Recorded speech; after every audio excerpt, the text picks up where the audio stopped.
Welcome back to the deep dive. We're doing something a little bit different today. Yeah. Usually when we talk about careers, we're looking at, how to polish the exterior, the resume, the suit, the handshake. The firm handshake, right? Exactly.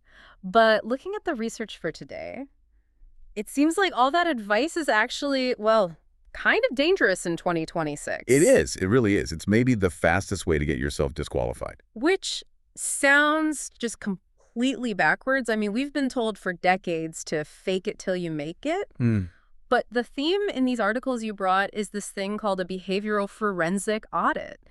That, I have to say, that sounds less like an interview and more like a criminal investigation. It's not quite that dramatic, but the thinking behind it is remarkably similar.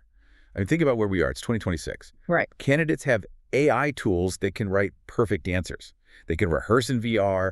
So recruiters, they've had to stop listening to what you say, and they've started analyzing how you say it. They're looking for the cracks. Exactly. The cracks in that performative mask. So if I walk in with a perfectly memorized AI-generated answer, I'm not impressing them. You're failing the audit. You're signaling that you're a performer, not a contributor. And today we're going to get into the specific psychological signals that give you away. Okay, let's do it. I want to start with the big one, the trap everyone falls into, the biggest weakness question. Ah, the classic. Yeah, and I'll be honest, my go-to was always, I'm a perfectionist, or, I care too much. It feels safe. It feels safe, but it's a lie. And the interviewer knows it's a lie. We've got this fascinating study from Harvard Business School on this. Oh, really? Yeah, they found that when you ask that question, something like 77% of people chose to humble brag. 77%. A huge majority. But here's the kicker. The research shows that hiring managers would actually rather you be openly arrogant than humble brag. Wait, hold on. You're saying it's better to just brag about how great I am than to say I work too hard? Statistically, yes. Because I work too hard signals a complete lack of self-awareness. It's sort of an insult to the recruiter's intelligence. It's like you're saying, I think you're naive enough to believe this. That's it, exactly. But admitting a real fault, that signals authenticity. There was this great analogy in the Psychology Today piece. The schoolyard bully versus the black belt. I love that. Such a great analogy, right? If you ask a schoolyard bully their weakness, what do? They puff up their chest. They get defensive. I don't have one. What's it to you? Right. And that's the candidate who says perfectionism. They are so afraid of being seen as weak that they pretend to be flawless. Okay, and the black belt? The black belt has spent a decade failing. I mean, they've been kicked in the face thousands of times. They know exactly where their technique breaks down. So they'll give you something really specific. Super specific. They'll say, when I get tired in the third round, I have a tendency to drop my left hand, and that leaves me open to a hook. That's so granular. It's technical. Granularity, that is the key word. The forensic audit looks for granularity. If your weakness is some vague personality trait, you're hiding. So it's the difference between I'm too nice and say, I struggle with a specific ATI integration when the server load is high. And which one of those people do you want fixing your server? Point taken. Okay, let's move on to the cliche killers. These phrases that we think sound great, but recruiters just hate. The big one, I'm a fast learner. Ugh, yes. Now, I have to push back a little here. Surely being adaptable is a good thing. Oh, being adaptable is critical, but announcing you're a fast learner, Yeah. That's the problem. You have to see it from the hiring manager side, the person with the budget. Okay, so I'm the manager. You tell me you're a fast learner. What am I really hearing? You are hearing, I do not have the skills you need right now, and you're going to have to pay to train me. Ouch. So it's just an admission of incompetence. It translates to, I am a resource drain. In this market, if I have a choice between someone who's done it and someone who says they can learn it, the fast learner is always the backup plan. So what's the fix? If I don't have the skill, what do I do? You flip the script. You don't say it, you prove it. There's a technique in the research called evidence-based learning. Okay. So first, you state the facts. You don't apologize for the gap.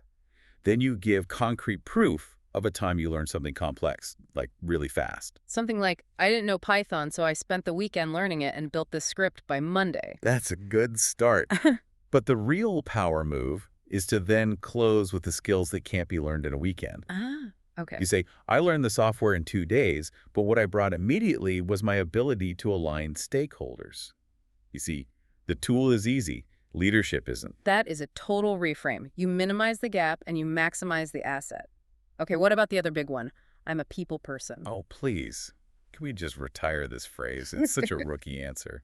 But why? Everybody wants to work with someone who's pleasant. Sure, but being able to interact professionally in 2026, that's just the baseline. It's like a chef saying, I know how to wash my hands. Right. I would hope so. I would hope so. But if that's your headline skill, it kind of suggests you don't have any hard skills. Yeah. Plus, it can signal that you're a people pleaser. Meaning you can't say no.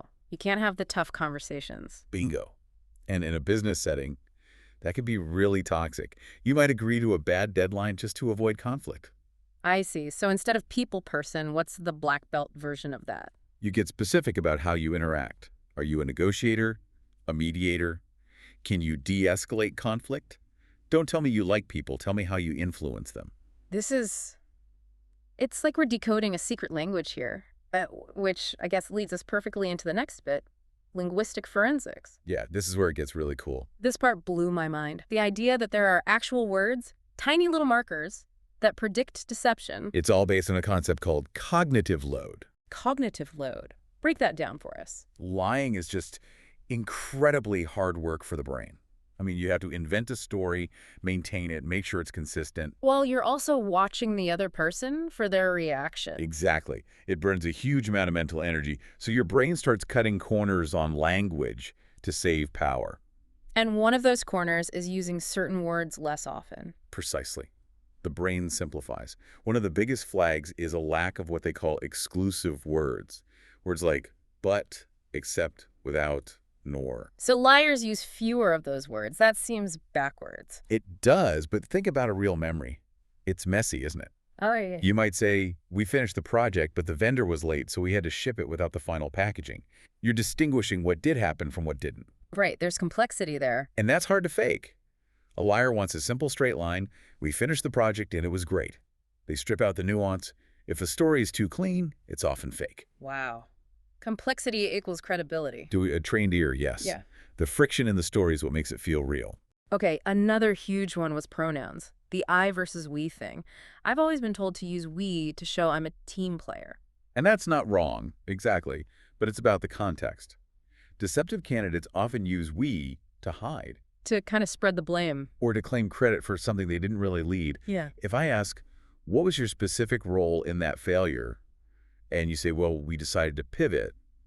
You are hiding behind the group. That's the passive participant red flag you mentioned. That's it. But on the flip side, too much I did this, I say that, makes you sound like a lone hero. Arrogant. So I feel like I can't win. If I use we, I'm hiding. If I use I'm arrogant. What's the balance? We call it the steel leadership model. Huh. You take credit with the team, you acknowledge the group effort, but you clearly define your specific role as the driver. So the team built the product, but I designed the go-to-market strategy. Perfect. Clear ownership, shared success. Steel leadership. I like that. Okay, let's talk about structure. For years, every career coach in the world said, use the STAR method. Situation, task, action, result. Mm-hmm. And now we're hearing that STAR might actually hurt you. It's because it's become weaponized by over-preparation. Candidates are so rigid with it, they enter what they call the uncanny valley of conversation. They sound like customer service bots.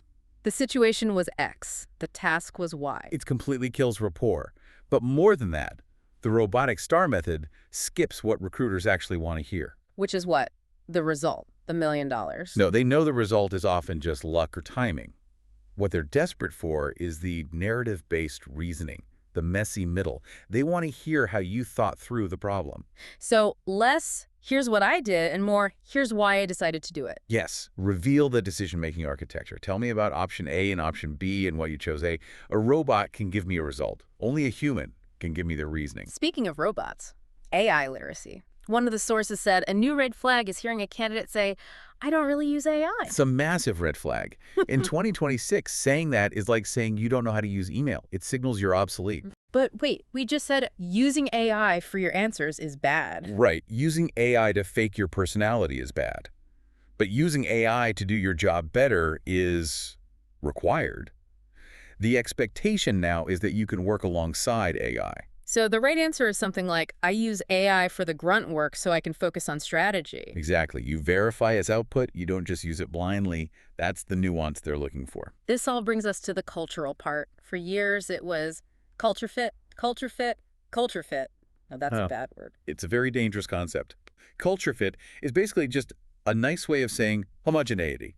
Hiring people who look like you, think like you. And solve problems like you. Yeah. It's the beehive mentality. It feels comfortable, but it creates massive blind spots. Yeah. It's how companies stagnate. So the shift is toward culture add. Right. You're not looking for another identical brick for the wall. You're looking for the missing puzzle piece. I like that image. The missing piece has to have a different shape. It has to.